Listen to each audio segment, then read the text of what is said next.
नाजरीन, ऐसी खबर आपके साथ शेयर करेंगे जो कि हर इंसान के साथ बड़ी इमोशनली कनेक्टेड है। जी हाँ, इंसान खाता कमाता अपने बच्चों के लिए, अपनी औलाद के लिए, जीता अपनी औलाद के लिए है। जो भी करता है वो यही सोच के करता है कि मेरी औलाद का भला हो जाए या उसके लिए कुछ अच्छा हो जाए। घर बना रहा है तो यही सोचता है कि फ्यूचर में मेरे बच्चों के काम आएगा।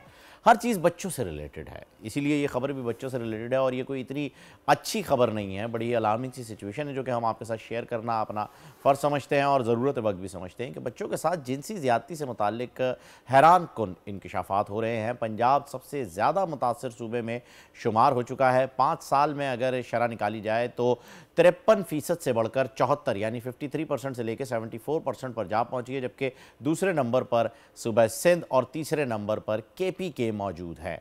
रिपोर्ट के मुताबिक मुतासरा बच्चों में लड़कों के मुकाबले में लड़कियों की तादाद ज़्यादा है।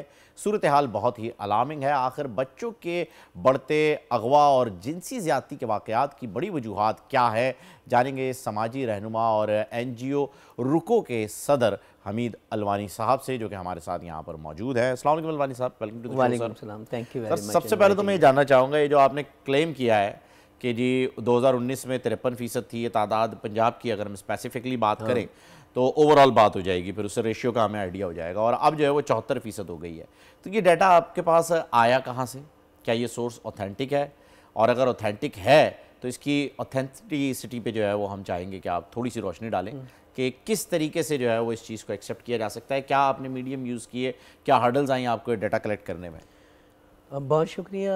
देखें, डेटा हमने बहुत मुख्तलिफ सोर्सेज से इकट्ठा किया है। एक तो हमने मुख्तलिफ न्यूज़पेपर्स, उनको वक्तन फ़वक्तन न्यूज़पेपर्स में जहाँ जब बच्चा जिनसी तशद्दुद, चाइल्ड अब्यूज़ का होता है, फिर मुख्तलिफ वेबसाइट्स जो अथेंटिक वेबसाइट्स हैं, उसमें आपको यूनिसेफ से लेके एक हमारे पास कोई 25-30 साल से साहिल करके NGO काम करता है वो चाइल्ड अब्यूज़ पे, वहाँ से लेके तमाम को हमने उसको रिसोर्सेज के तौर पे यूज़ किया है और इन तमाम का डेटा फिर हमने मैच किया है, तमाम के डेटा का कंपैरिजन किया है। उसके बाद एक रिपोर्ट मैंने मुरतब की है जो 2019 से लेके 2023 तक है, जिसमें बदकिस्मती से इस वक्त 12 बच्चे डेली हमारे चाइल्ड सेक्सुअल अब्यूज़ होते हैं। वो केसेस जो रिपोर्ट होते हैं प्रिंट मीडिया, इलेक्ट्रॉनिक मीडिया या दूसरे सोशल मीडिया पे, लेकिन उससे कई गुना केसेस ऐसे हैं जिनका हमें रिपोर्ट ही नहीं होते हैं। इसका मतलब ये होगा कि हर 2 घंटे में हमारा एक बच्चा जिनसी तशद्दुद का शिकार रिपोर्ट हुए हैं। ये रिपोर्ट हो ये मैं वही रिपोर्ट, अगर ये बात अंदाज़ा लगाया जाए कि जो केसेस रिपोर्ट नहीं हो रहे तो इसकी तादाद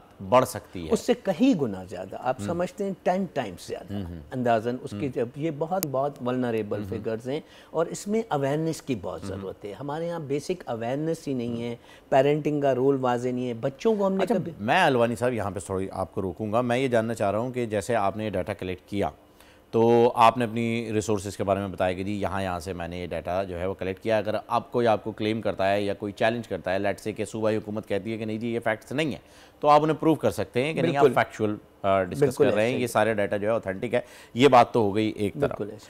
अब मुझे ये बताइए, जिसकी जानिब आप इशारा भी कर रहे थे कि पेरेंटिंग नहीं है, पेरेंटिंग से ज़्यादा ज़रूरी क्या बच्चों को ये सिखाना नहीं है? क्योंकि ये ज़्यादातर केसेस जो होते हैं, अगर मैं गलत नहीं हूँ तो ये करीब करीब के लोग, रिश्तेदार, दूर के चाचा, दूर के मामा घर रुकने के लिए आए हुए हैं और बच्चे सहम जाते हैं, डर जाते हैं, घबरा जाते हैं, उनको डराया जाता है। जाहिर सी बात है वो बच्चे, उन्हें डांट दिया जाता है, डरा दिया जाता है। एक छोटे से जो है वो आप चाकुओं को भी दिखा देंगे तो वो घबरा ही जाएंगे, वो तो क्योंकि छोटे बच्चे वो ये सब बता नहीं पाते, एक्सप्रेस नहीं कर पाते। तो इसके ऊपर कोई आपकी NGO या कोई काम ऐसा हो रहा हो कि जी बच्चों को एजुकेट किया जाए कि उन्होंने किस तरीके से इस चीज़ को बताना है होते हुए, या जब उनके साथ ऐसी कोई इंटेंशंस हो रही हो, ये अवेयरनेस कैसे आए?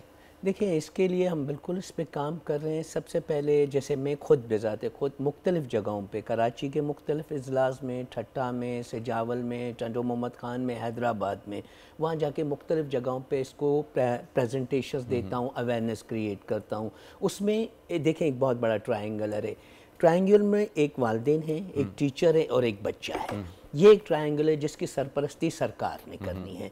तो इसके थ्रू इन तीनों को हमें साथ लेके चलना। और ये जो प्रेजेंटेशन अवेयरनेस प्रोग्राम होते हैं, इसमें ज़्यादातर पेरेंट्स को मदऊ किया जाता है, उसमें बच्चे तमाम होते हैं। बच्चों की एज ब्रैकेट जो है 5-6 साल से लेके 15 से 16 साल के बच्चे, ये ज़्यादातर इसका विक्टिम होते हैं।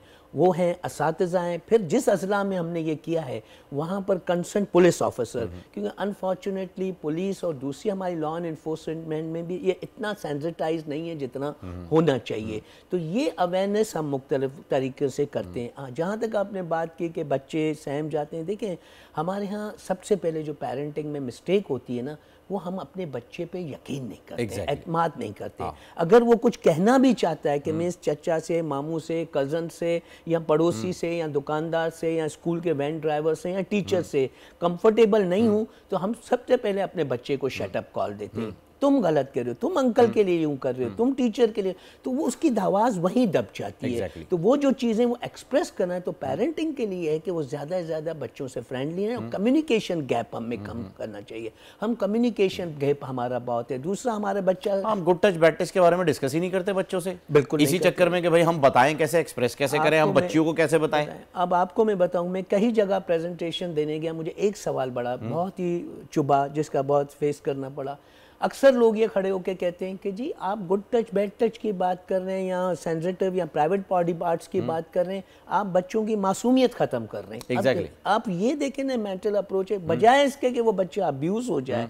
अब्यूज़ होने के बाद हम देखें इस वक्त भी 2022 में 81 बच्चे 81 बच्चे जो हैं अब्यूज़ होने के बाद मर्डर हुए हैं, क्योंकि उसमें ज़्यादातर 90% लोग वही हैं जो हमारे इर्द गिर्द हैं, जो मैंने बताया, जैसे आपने भी जिक्र किया, कज़न्स हैं, पकड़े जाने के डर से उन्होंने कहा कि वो एक्सपोज हो जाएंगे, पकड़े जाएंगे, तो अल्टीमेटली वो बच्चा देखो मर्डर हो जाता है। तो ये आप देखें, आप ज़ैनब केस में देखें, दूसरे केसेस में देखें, अभी फातिमा का केस जो हवेली में हुआ है उसमें देखें, आप देखें वही लोग हैं जो जान पहचान वाले हैं, एक्वेंटेंस से आपके करीब हैं, पड़ोसी है, जिन पे आपको भरोसा है, जिन पे आपका भरोसा, आपका एतमाद है कि ये कुछ नहीं करेंगे, हमारे बड़े हैं या हमारे बुजुर्ग हैं, और वही जो हैं वो आखिर में आपके बच्चों के कातिल भी निकल आते हैं, दुश्मन भी निकल आते हैं।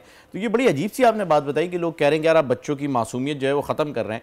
एक तरफ तो बच्चों की मासूमियत छीनी जा रही है और दूसरी तरफ आप इस पे सवाल कर रहे हैं कि उन्हें उस मासूमियत के छीने जाने से रोका जाए, बनिस्बत इसके कि आप ये कह रहे हैं कि नहीं, ये बताना गलत है। ये जाहिर सी बात है, इसके लिए जो है ना, देखें पेरेंटिंग की बड़ी ज़रूरत है, बिल्कुल, क्योंकि हमारे यहाँ पेरेंटिंग का कोई कॉन्सेप्ट नहीं है। हमारे यहाँ पेरेंटिंग ये होती है जी कि बताया जाता है यार मेरी अम्मी तो ये करती थी, बच्चे बड़े चुप हो जाते थे, हमने तो देखा है अपने छोटे भाई बहनों को इस तरीके से, तुम्हें नहीं आता बेगम ये सब करना। ये हमारे यहाँ पेरेंटिंग। सब्सक्राइब करें और बेल दबाएं ताकि कोई खबर रह न जाए।